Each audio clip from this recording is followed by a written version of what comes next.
কেমন আছেন সবাই? আশা করি সবাই ভালো আছেন। আমিও ভালো আছি। আমার নতুন একটা রান্নার ভিডিওতে আপনাদেরকে স্বাগতম। আজকে আমি রান্না করব মুরগির মাংস। মুরগির মাংসটা রান্না করার জন্য প্রথমে আমি কেটে ধুয়ে সব কিছু রেডি করে নিয়েছি। প্রথমে হচ্ছে যে আমি আলুটা ভেজে নিব।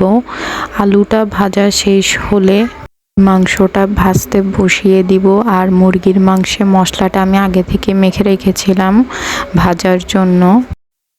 আমার এখন মুরগির মাংস আর আলু দুইটাই ভাজা কমপ্লিট হয়ে গেছে। তরকারিটা বসিয়ে দিব। আমি কড়াইয়ে তেল দিয়ে তেলটা গরম করে নিয়েছি। তেলটা গরম হয়ে গেলে আমি এখানে তেজপাতা, গোটা গরম মশলা, পেঁয়াজ দিয়ে পেঁয়াজটাতে একটু লবণ দিয়ে আমি কিছুক্ষণ ভেজে নিব।